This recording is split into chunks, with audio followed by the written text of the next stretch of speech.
Happy New Day, y'all. This video was inspired by a comment that I received. We talk so much about giving, but what about receiving? What happens when the strong one finally needs help? I'm going to be very transparent and a bit vulnerable here, so y'all bear with me. Receiving was one of my main pain points. I've been working through it for the past year or so. Not because I wanted to, but because, in all honesty, I was forced to. When I was sick last year, I needed help from everyone. Everyone I knew. Physically, mentally, spiritually, all of the leads.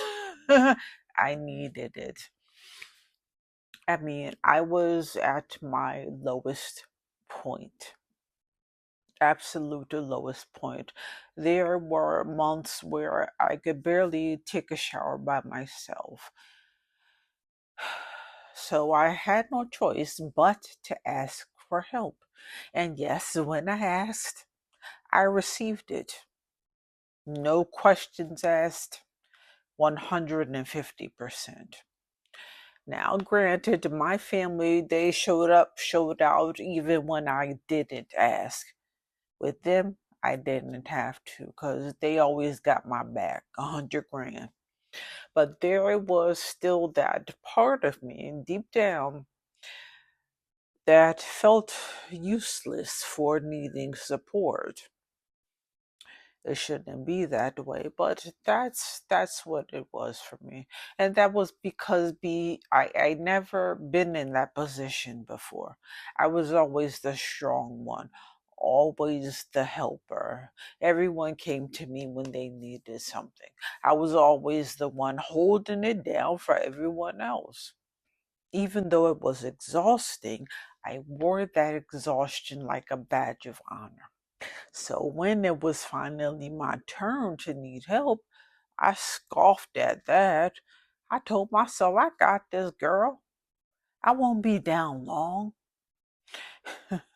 Yeah, well, not so much. I was down longer than I could ever imagine. The healing process has taken so much more out of me than I hoped. More than I could ever dream, and definitely more than what the doctors warned me about. They can't tell you how your outcome is going to be necessarily. And with that came the hardest lesson of all, learning to receive without the guilt. See, before my accident, that's what I call it, without going into too much detail. I used to preach to people about deserving to receive. You deserve love. You deserve help. You don't have to do it all alone. And I believed it. But I didn't apply it to myself because I thought I didn't need it. I kept saying things like, I'm good. I can handle it. Oh, and by the way, is there anything I can do for you? Just let me know. I'm always there to help. And that kind of self neglect, it doesn't just disappear, it piles up and it will crash down on you like a tidal wave when you least expect it. And baby, that crash kicked me in the stomach, literally. It forced me to sit down. It forced me to slow down. It forced me to receive.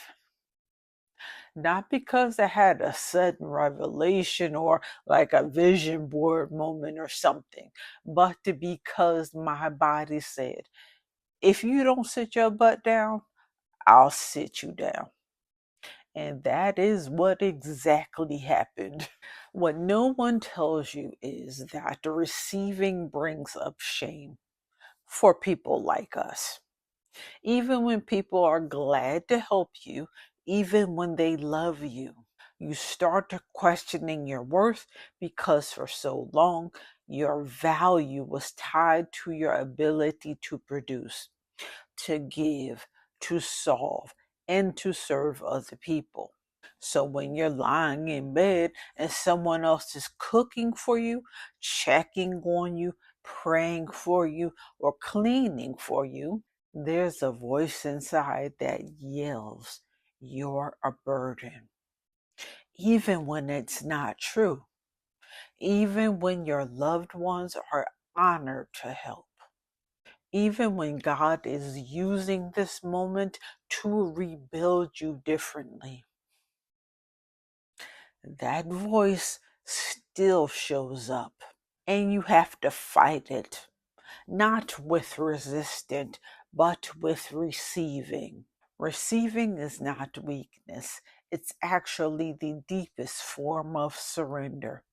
It's saying, I trust that I am loved and supported, even when I'm not performing. It's spiritual, it's healing, and it's humbling. I had to learn to receive compliments without deflecting, to accept help without offering something in return, to let people love me without trying to prove I was worthy of it. That was very difficult for me for a while because for so long I thought love had to be earned, but it doesn't. You don't have to earn love. You just have to let it in. This message is for the woman who's always been the strong one, the fixer, the first to show up and the last to go to sleep, the one who doesn't know how to sit still without feeling guilty. You deserve to receive. Not because you worked hard for it, not because you were perfect, but because you are worthy, period. You've been pouring into everyone else. This is your reminder to open your hands, open your heart, and let someone pour into you. It doesn't make you selfish, it makes you balanced. It makes you human, and it keeps your soul from running on empty. So here's my invitation to you today. Normalize receiving. Practice it.